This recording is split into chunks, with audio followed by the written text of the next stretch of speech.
Ya, bertemu kembali dengan saya Ahmad Sofyan.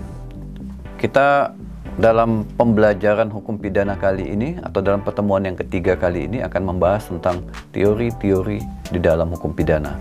Dalam pertemuan pertama kita sudah membahas tentang pengertian, ruang lingkup, objek dan subjek hukum pidana. Di dalam pertemuan kedua kita sudah membahas tentang sejarah hukum pidana.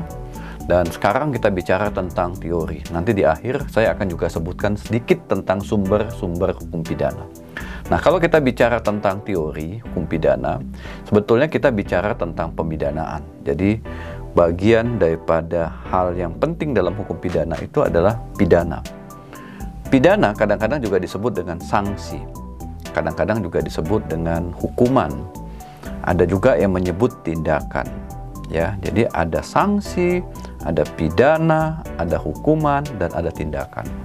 Nah, terkait dengan sanksi atau pidana atau hukuman ini, saya ingin mengutip pendapat dari Prof. Barda Nawawi Arif dan Prof.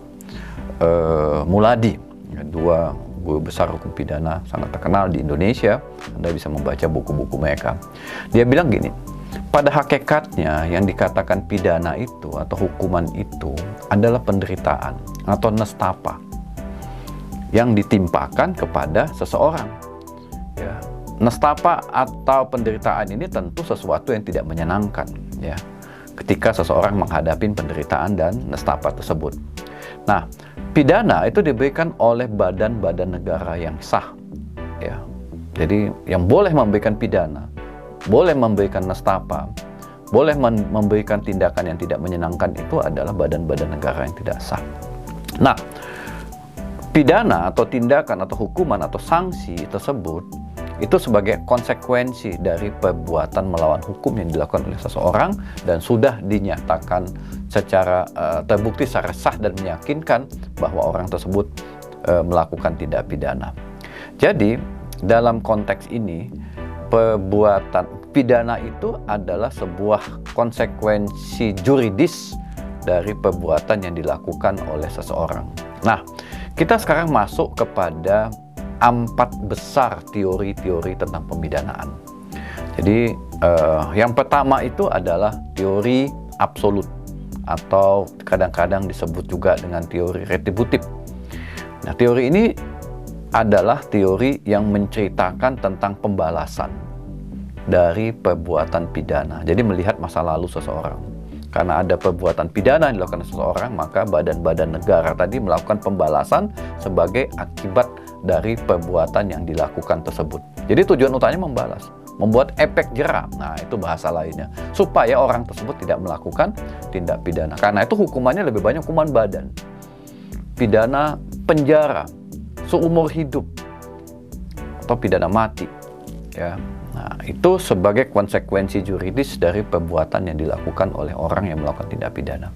Kemudian yang kedua adalah teori relatif atau teori prevensi untuk mencegah agar masyarakat tidak melakukan tindak pidana, agar anggota-anggota masyarakat tidak melakukan tindak pidana. Jadi tujuannya adalah mencegah. Jadi pidana itu dijatuhkan kepada seseorang supaya orang lain takut untuk tidak melakukan tindak pidana. Jadi prevensi ini lebih kepada pencegahan, perlindungan pada masyarakat supaya masyarakat tidak melakukan tindak pidana. Dan teori yang ketiga adalah teori gabungan. Jadi teori gabungan ini pidana atau tindakan atau hukuman atau sanksi dijatuhkan supaya ada balasan, berarti ada efek jera pada pelaku, dan ada juga pencegahan agar orang lain tidak melakukan tindak pidana.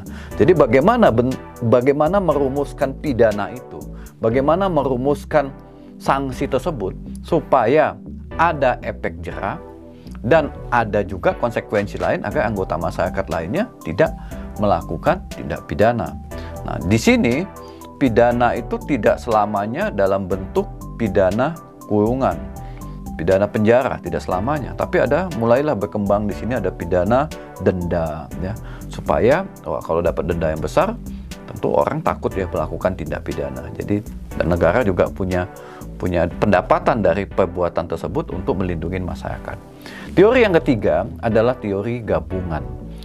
Tadi teori mencegah udah ya. Ini teori gabungan tadi, sorry. Teori yang ketiga ini teori gabungan sudah saya jelaskan. Jadi bagaimana pidana itu bisa mencegah masyarakat dan juga bisa memberikan efek jera kepada pelaku tindak pidana. Nah, teori yang keempat adalah teori restoratif. Jadi teori restoratif ini berbeda dengan teori yang pertama, teori yang kedua, dan teori yang ketiga. Jadi teori restoratif ini bagaimana pidana itu juga memberikan pemuliaan kepada siapa? Kepada korban tindak pidana. Jadi kemudian juga memberikan perbaikan kepada korban tindak pidana. Korban itu bukan hanya manusia, bisa juga lingkungan, bisa juga harta benda. Nah, disinilah mulai ada bentuk-bentuk sanksi lainnya, yaitu restitusi, kemudian restorasi, perbaikan terhadap lingkungan yang rusak, kemudian juga melakukan rehabilitasi terhadap orang-orang lain yang terdampak dari perbuatan pidana tersebut. Jadi pendekatan restorasi sudah mulai mengarah kepada apa yang disebut dengan victim oriented. Victim oriented itu adalah bagaimana pendekatan pada korban juga dipertimbangkan ketika merumuskan sanksi pidana tersebut. Jadi ingat ya, jadi ada 4 teori besar dalam konteks pemidanaan. Pertama tadi adalah teori absolut atau teori pembalasan. Kemudian yang kedua atau teori retributif. Kemudian yang kedua adalah teori relatif atau teori pencegahan, mencegah agar anggota masyarakat tidak melakukan tindak pidana. Yang ketiga adalah teori gabungan, yaitu bagaimana pidana itu bisa membalas dan juga bisa mencegah. Dan yang keempat adalah teori restoratif. Jadi teori restoratif pendekatannya lebih kepada pendekatan pada korban. Jadi 4 teori inilah yang berkembang di dalam konteks pemidanaan. Meskipun dalam prakteknya tidak ada lagi negara yang menganut teori absolut secara mutlak. Tidak ada lagi negara yang menganut teori pencegahan secara mutlak atau gabungan. Kadang-kadang dalam merumuskan formulasi pidana atau hukuman, 4 teori ini kadang-kadang jalan menjadi satu. Jadi kalau Anda melihat rumusan pidana di dalam undang-undang pidana, itu ada pidana penjara, ada pidana denda, ada pidana